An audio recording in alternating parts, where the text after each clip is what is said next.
Welcome to today's Explainer. We've got a fantastic topic lined up, and our mission today is super simple. We're going to completely demystify the Japanese subjunctive. We're going to do this by looking strictly at how Japanese grammar contrasts cold, hard reality with the power of imagination.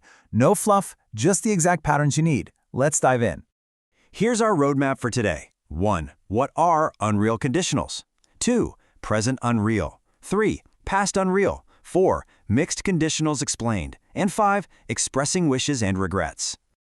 All right, Section 1. What are unreal conditionals? So the Japanese term for this is kate-ho, which basically means hypothetical expressions or the subjunctive. What's absolutely fascinating here is that kate-ho is entirely about breaking away from facts. You use it when you're talking about things that are totally different from reality, which is jijitsu in Japanese, or things that literally have a very, very low possibility of actually happening. Now there is one master key to unlocking this whole shebang. The entire Japanese subjunctive hinges on whether you're talking about something different from present reality or something different from past reality. Keep this distinction in mind because everything builds off this one simple contrast. Moving right along to Section 2. Present unreal, past subjunctive. Okay, so this is kate-ho kako, the past subjunctive. The pattern in English is if plus past tense, then would, could, or might plus verb. Now here is the really counterintuitive part. Even though kako literally means past, we use this specifically to talk about present unreal situations. It's a past verb form used for a present imagination. Sounds weird, right? But it works. Imagine this. If I were rich, I could buy that house. In Japanese, moshi kanemochi nara ano ie o kaeru no ni. But the cold, hard reality is I'm not rich. I can't buy the house. The speaker is completely inventing an alternate reality here. Here's another one. If I had time, I would study French. Moshi jikan ga areba, Franci go o benkyou suru no ni.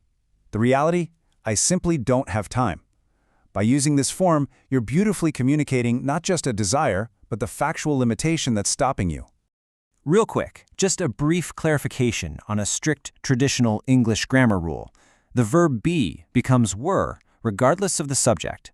So it's if I were rich, if he were here, if she were taller. This just highlights how firmly we're stepping out of normal, factual language. All right, Section 3. Past unreal, past perfect. This brings us to kate-ho kako kanyo, or the past perfect subjunctive. The pattern here is if plus had plus past participle, then would, could, or might plus have plus past participle.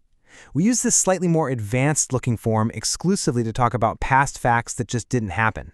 Think about a sports game. The imagination goes, if we had practiced harder, we might have won. Mochito nesshin ni renshū shite itara, watashitachi wa shiai ni katta kamoshirenai no ni. But the reality is quite literal. We didn't practice harder, and we lost the game. It's essentially an alternate history of events.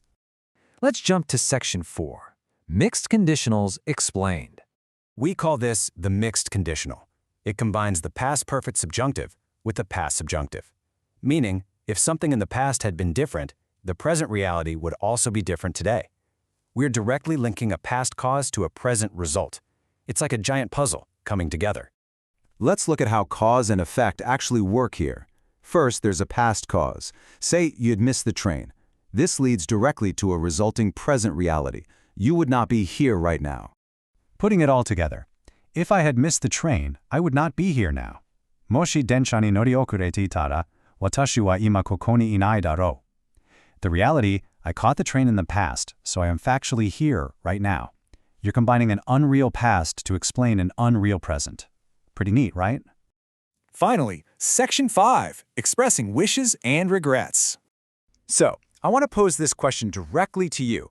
Based on the rules we just went over, how do you think we express a wish contrary to our current present reality versus a deep regret about a past action? Well, for a wish about the present, we combine wish with the past subjunctive, kate-ho kako. I wish I could go with you. Anata to issho ni iketara ii no ni. You're expressing a strong desire for your current reality, which is that you can't go, to be completely different. But to express a regret about the past, we have to shift back a tense. We use wish plus the past perfect subjunctive, kate-ho kako kanryo. I wish I had not eaten too much last night. Sakuya, tabesugi nakatta ra yokatta.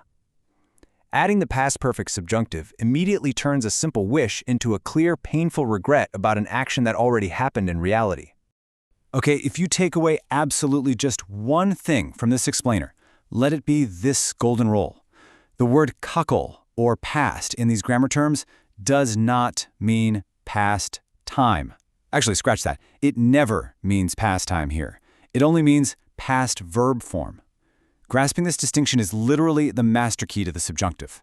Let's summarize it perfectly right here. Keiho kako uses the past pattern for an unreal present. Keiho kako kanryo uses the past perfect pattern for an unreal past. Combine wish with the past for a present desire, and combine wish with the past perfect to express a regret about the past. From a bird's eye view, it's incredibly logical. So, as we wrap up, I want to leave you with this final provocative thought. Since the subjunctive is entirely about escaping cold facts, how will mastering this exact tension between reality and imagination change the way you speak Japanese today? Think about it, and try applying this logic to your language learning journey right now. Thanks for hanging out with me on this explainer, and keep learning.